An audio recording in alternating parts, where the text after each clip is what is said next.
Hello à tous, c'est Kevin, on se retrouve aujourd'hui pour une nouvelle vidéo d'analyse crypto.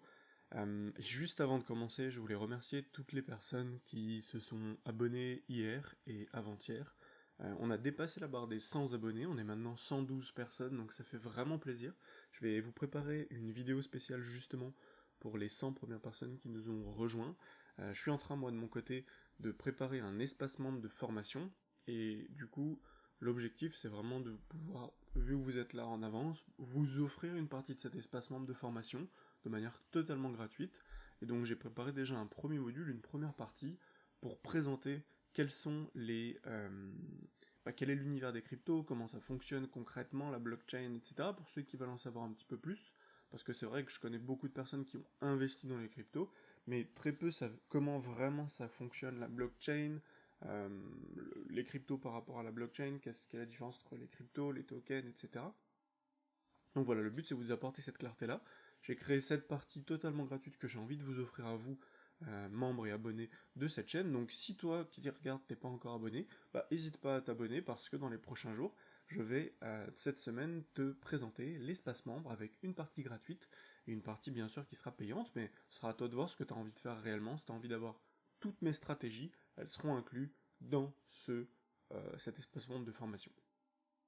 Alors maintenant que ça c'est dit, on va passer directement à l'analyse technique. Aujourd'hui, nous allons regarder ensemble le Bitcoin, l'Ethereum, et on va regarder deux cryptos qui m'ont été demandés en espace commentaire hier, dans la précédente vidéo. À chaque fois, je baille en ce moment, c'est bizarre. Donc l'ERG, ERG, et le RTM. Donc on va regarder, je vais vous montrer ça sur CoinMarketCap et également sur TradingView, puisque les deux sont sur TradingView, ça c'est plutôt pas mal. Et donc on est parti tout de suite. Alors, le Bitcoin, qu'est-ce qui s'est passé? On va regarder sur le CME et vous allez voir qu'il y a quelque chose de plutôt intéressant et qui est bien corrélé avec le fait qu'on soit en été. Alors, euh, le, le Bitcoin, qui, avec le marché américain, nous avait créé ici un W divergé daily, donc une divergence, validée ici, le cours baisse, le MACD monte, divergence ici avec une validation qui s'est faite à ce niveau-là, qui s'est faite donc le 7 juillet. Euh, tac. Et c'est intéressant parce que, comme on peut le voir ici, le jour d'après, on a fait une bougie un petit peu d'indécision. Quand vous avez une bougie d'indécision, le plus simple à faire ici, c'est, si vous voulez quand même rentrer dans le trade, la bougie s'est clôturée ici. Vous prenez votre position ici, vous mettez un stop juste en dessous de ce point, et comme ça, si jamais le cours vient en dessous de cette mèche, c'est qu'on est en train de faire une bougie de ravalement baissière, ou en tout cas, une bougie de retournement. Donc là, ici, vous auriez perdu sur votre capital, en tout cas sur le capital que vous auriez alloué à ce trade, vous auriez perdu à peine 2% 29, donc 2% ça va. Et vous auriez eu la possibilité de gagner beaucoup plus. Vous voyez, 30, ici, 45%, voilà. Donc, maintenant que ça s'est dit, ça s'est pas passé, on a eu un retournement baissier, enfin en tout cas, on a eu une baisse significative, et aujourd'hui, euh, nouvelle ouverture et nouvelle baisse avec un creux, encore une fois. Donc on a des creux, on est en train de chasser les acheteurs, comme on l'avait vu hier, et sur Bitcoin classique, donc pour les particuliers, pas sur le CME, qu'est-ce qu'on a? On a... voilà, donc on avait vu que le W n'avait pas été validé, puisqu'ici on avait clôturé en dessous de cette résistance, de cette mèche qui fait résistance, et donc ici on a un creux, et peut-être qu'ici on viendrait poser un autre creux ascendant, pour faire quelque chose comme ça.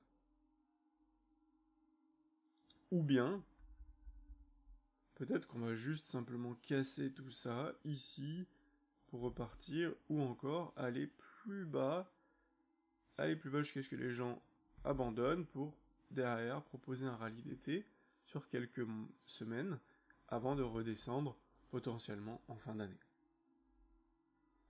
Donc voilà ce que j'avais vu aujourd'hui. À quoi s'attendre aujourd'hui? Bah en fait pas grand chose de plus qu'hier. Pourquoi? Parce qu'on n'a pas terminé ce qu'on voulait faire. Ce qui est intéressant, et je vais vous le noter ici, c'est que mercredi, nous avons les résultats du ICP, indice consommateur prix. Voilà. Hop, je vais vous le mettre juste ici. Donc mercredi c'est quand? C'est le 13. Voilà, donc ici, on va mettre un petit point là. Le but, voilà, ce serait potentiellement, pourquoi pas, d'ici mercredi, donc avant mercredi, aujourd'hui ou d'ici demain, on va dire demain dans la matinée, de faire ça, venir par ici pour faire paniquer tout le monde juste en mèche, rebondir, faire quelque chose comme ça, s'attaquer en haut, des bons résultats du ICP, et hop, on repart, et on casse la résistance ici, on vient la péter ici, et on monte. Et comme ça, le fait d'être descendu, on aura dégagé tous les acheteurs ici, il y en a aussi un petit peu ici, mais il y en a beaucoup moins, donc il y en a vraiment pas mal ici. Donc le but serait de faire une mèche peut-être un tout petit peu en dessous de ce dernier creux, ou dans les mèches ici, pour faire peur à tout le monde et faire paniquer, panique sell, ou en tout cas enlever les ordres d'achat, et derrière remonter. Donc voilà ce qu'on attend, on peut même se le faire ici, on attend quelque chose comme ça, voilà. On va laisser comme ça, on verra ce qui s'est passé du coup, ça nous permettra d'analyser et de voir quel autre scénario il va se passer s'il se passe pas ça. Sur Ethereum, alors je vous avais tracé des résistances qui étaient intéressantes, des supports et des résistances. Je vous avais dit, si jamais on clôture avec une mèche au-dessus de ces traits jaunes, on peut avoir un rebond. Et du coup, c'est hyper intéressant de faire ça parce que quand vous avez cette indication, vous avez l'indication inverse également en fait. C'est-à-dire que là, je vous ai dit, si jamais on clôture au-dessus de cette en mèche, au-dessus de ces deux traits jaunes, c'est hyper intéressant. Mais c'est pas du tout ce qui s'est passé en fait. Donc si ça s'est pas passé, bah derrière, qu'est-ce qui se passe? On crache. Et donc ici on a une belle indication d'une baisse, donc ici on était ici, vous pouviez donc ouvrir votre trade, hop, prenez déjà 2% et quelques, si on vient en dessous des mèches ici, on va venir dans les mèches entre, on va dire, globalement moins 6% et moins 9%, et pour vous prémunir de ça, donc là vous prenez votre achat ici, vous pouvez très bien, soit vraiment jouer risqué et vous mettre juste au-dessus de cette bougie. Bon, ben, ceux qui voulaient être le plus risqué possible, faudrait se mettre au-dessus de ces mèches, ce qui fait vraiment beaucoup trop, donc ça va pas. Donc on viendrait ici. Mais moi, ce que je vous conseille surtout, c'est de revenir un peu au-dessus de ces supports, de ces résistances, en fait, de ces supports qui sont devenus résistants ici, un tout petit peu au-dessus, voilà, pour être à 3%. Globalement, vous mettez votre stop, je vais vous le montrer, non, position de short, décidément. Tac, donc vous prenez ici, avec vos profits qui vont venir globalement par ici. Votre short, vous le stoppez, vous avez le trait jaune ici, un tout petit peu au-dessus, par ici. Voilà. Et là, ici, vous avez déjà 2,5 de reward, qui peut monter jusqu'à 3 de reward, donc c'est bien. 1 pour 3, il y a besoin que le trade passe une fois sur 3 pour que ce soit OK.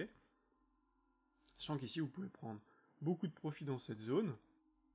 Voilà, vous prenez entre 50 et 75% de profit, vous laissez courir le reste. Et si on descend dans ces mèches, vous pouvez reprendre du profit ici. Là, vous voyez, le ratio monte vite, hein, 5 de ratio déjà. Si on va en dessous, 7 de ratio, ça passe super vite. Donc voilà, déjà prendre beaucoup de profit dans cette zone, on viendra prendre du profit dans cette zone, et on laissera traîner si on va en dessous. Donc, un TP, où on prend... Là, ici, c'est un gros TP, entre 50 et 75% de la position. Ici, sur ce qui va rester, donc sur les 25% à 50% qui va rester, donc sur 100% de cette position-là qui reste, on va peut-être prendre encore 50%, 75%. Et ici, sur le peu qui va rester, on va le laisser courir, voir jusqu'où est-ce que ça descend, est-ce que ça structure quelque chose. Si ça structure quelque chose, on prendra les derniers profits et on attendra la remontée. Et si jamais ça fait ça et que ça remonte en flèche, on se prépare un stop loss ici. Si on se refait reprendre ici, hop, ça déclenche, comme ça on revend également. Et au final, vous avez pris des profits ici, des profits là. Vous vouliez prendre des profits ici, mais le cours est remonté en flèche. Du coup, quand c'est remonté, vous avez pris vos profits ici.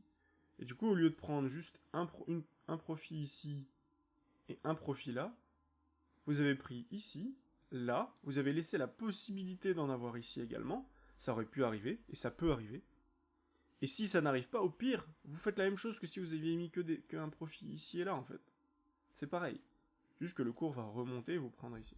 Donc c'est pour ça que c'est très intéressant de pas sortir pleinement d'une position, parce que vous pouvez toujours gratter quelques pourcentages en plus, et c'est ce qui va vous faire à long terme que vous allez gagner beaucoup plus que ceux qui font un petit peu tout et n'importe quoi.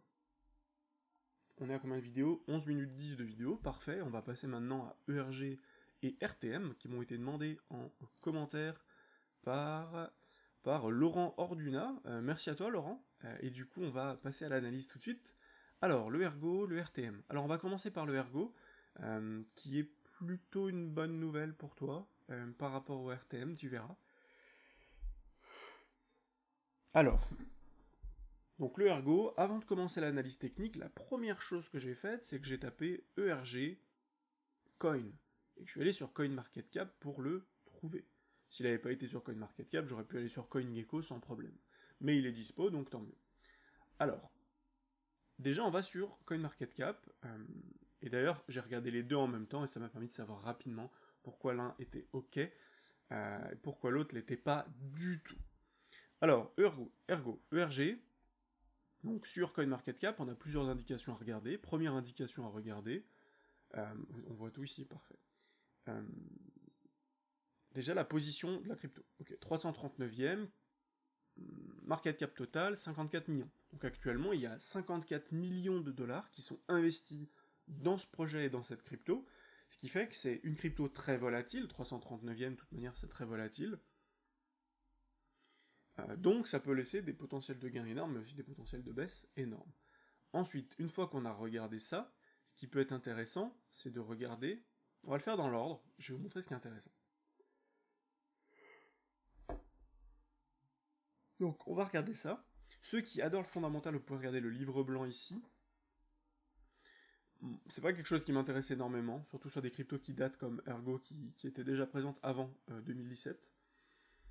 Ensuite on va regarder l'offre en circulation. Donc là actuellement on sait que l'offre max c'est 97 millions de jetons et qu'il y a 35 millions de jetons qui sont en circulation. Ici on note 32 millions. Et donc quand on voit ça c'est dommage, parce que ça veut dire que on n'a que 33% de l'offre qui est en circulation.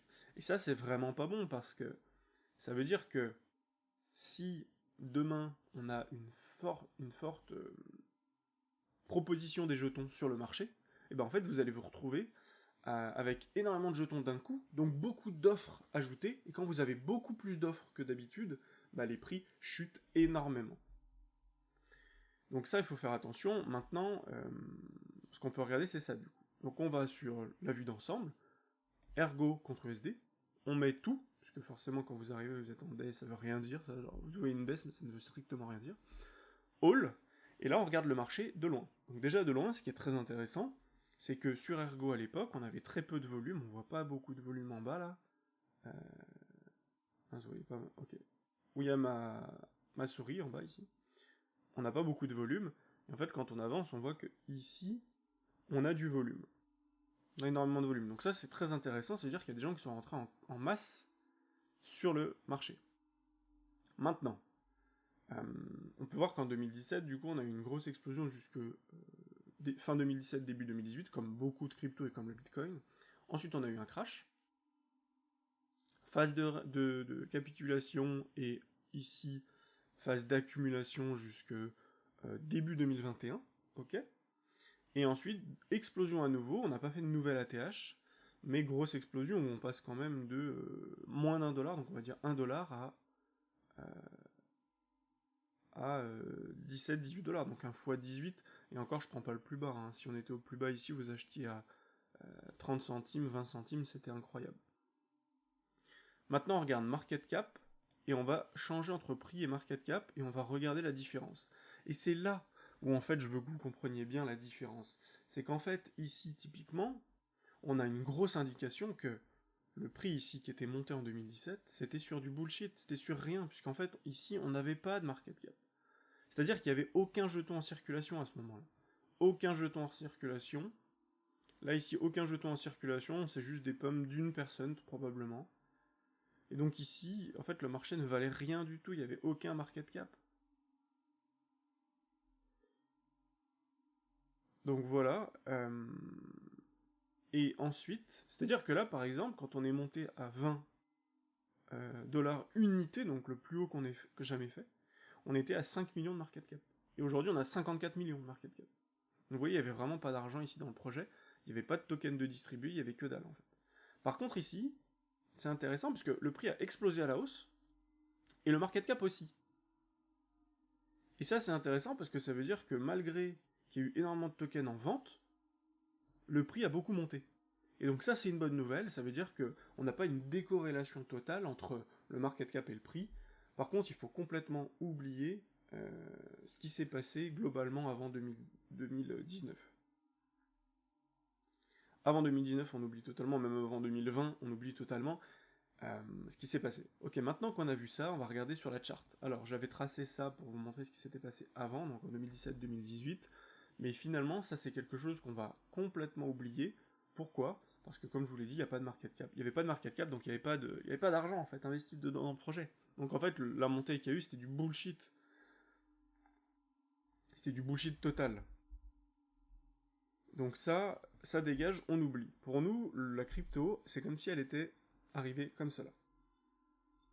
Elle a eu une grosse montée, elle est redescendue, une deuxième grosse montée, mais elle n'est pas allée plus haut que l'ancien, double top, derrière on corrige.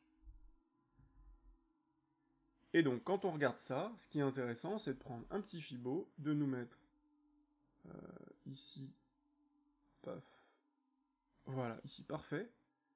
On va se caler en haut, et ici on regarde où est-ce qu'on se situe aujourd'hui.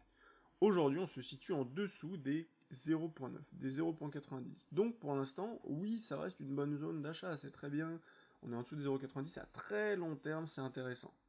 Maintenant, le problème de ce genre de projet, c'est que beaucoup de projets qui sont dans les 100, 200, 300, et même des cryptos mieux placés, après une grosse phase ici d'explosion, il va falloir que l'on corrige, que l'on trouve notre bottom, peu importe où il est, hein, je trace à peu près, que l'on temporise ici, qu'on fasse chier tout le monde et qu'on fasse une descente lente, lente, lente pour poser un vrai bottom, que les gens capitulent, ensuite qu'on ait une phase de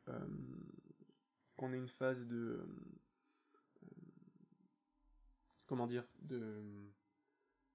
j'ai perdu le mot, phase de capitulation et ensuite une phase où les marchés où les investisseurs vont en acheter énormément enfin bref, j'ai le bout de la langue, c'est pas grave, où vont acheter pendant énormément de temps plein de coins ici, pour qu'ensuite le marché réexplose à la hausse. Et peut-être faire un ATH, etc. Largement possible de faire un ATH, très peu de choses. Donc ce qui est intéressant de voir ici, c'est peut-être la nature du projet, si c'est intéressant pour vous de regarder ça. Et en tout cas, de se dire que on a le temps, en fait. On a le temps, on n'aura pas de nouvelles montées en 2023 au-dessus de ça. Sauf peut-être qu'on y reviendra, en fait. C'est-à-dire que peut-être qu'on aura une indication, peut-être qu'on aura quelque chose en weekly. Ici en daily, ça n'a aucun sens, parce qu'on pourrait très bien se dire, ok, on va peut-être poser un bottom, etc. Mais en fait, là, on est au milieu de rien, en fait. Regardez le marché. En daily. En daily, on est en train de faire un nouveau bottom. Un nouveau plus bas, on est en train de creuser dans le sol, en fait. Donc, vous voyez bien ça comme, ici, vous avez de la terre. Vous arrivez, avec votre perceuse, vous creusez la terre. On va dire que le haut de la terre, c'était là. Vous creusez la terre, vous arrivez ici. Vous continuez de creuser, vous continuez de creuser, vous continuez de creuser, vous continuez de creuser, et à un moment donné, vous allez creuser, vous allez tomber sur un gros bloc de cailloux ici. Et vous n'allez pas réussir à creuser. Donc vous allez remonter, et vous allez réessayer de creuser ici. Et s'il y a un deuxième bloc de cailloux, On dirait des séries ou autre chose, mais bon bref. Bah en fait vous allez être obligé de remonter et de dire bon bah j'abandonne et hop, et le cours remonte.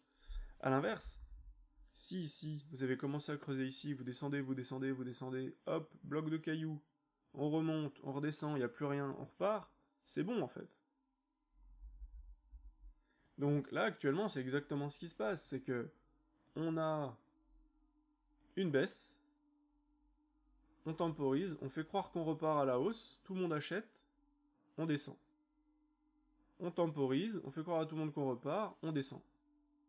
On temporise, on fait croire à tout le monde qu'on repart, on descend. Etc. etc. jusqu'à ce que les gens arrêtent d'acheter. Capitulation. Et ensuite, les marchés, les investisseurs vont, les gros investisseurs vont voilà, accumuler, donc phase d'accumulation après la phase de capitulation, grosse phase d'accumulation, et derrière, dans 1, 2 ans, 3 ans, on pourra remonter énormément. Donc, voilà, prenez bien votre temps avant de faire ça, parce que là on est à 1,71 et on peut descendre quand même beaucoup plus.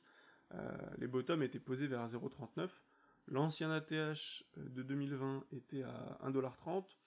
Donc voilà, moi, en tout cas, si j'étais vous, j'attendrai encore.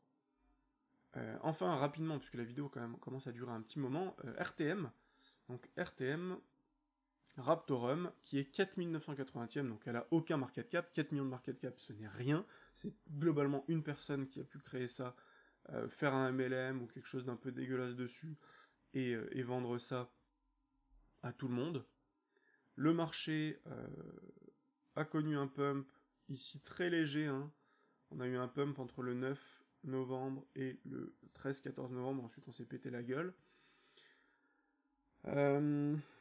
Et aujourd'hui on est en train de descendre, et ce qui pose problème c'est qu'en fait, un peu dézoomé, hein, mais ici on l'a pas d'ailleurs sur celui-là. RTM, non c'est pas ça. Mais, elle est dispo que sur Coinex en plus. Mais bref, ce que je voulais vous montrer, c'est que RTM, donc là c'est pareil, on regarde, 4980ème, ok. 4 millions, déjà j'oublie, c'est de la merde. Parce que en fait, les projets qui vont tout exploser ont déjà plus de market cap au début. Il y a beaucoup plus d'investisseurs que ça quand il est rendu public, en fait. Il n'y a pas que 4 millions dans un projet quand il est rendu public. Ensuite, on voit que c'est eux qui font leur propre reporting de la circulation du supply. Donc on sait même pas combien il y a de tokens en circulation actuellement, donc c'est complètement nul. Offre max 21 milliards de tokens, et apparemment pour l'instant on est à peine à 1,7 milliard de distribués, donc on est à peine à 15% de distribution, 15-20% de distribution, donc c'est nul. Donc en fait tout est vraiment nul, on n'a aucun volume, en 24 heures on a 13 000 $ de volume,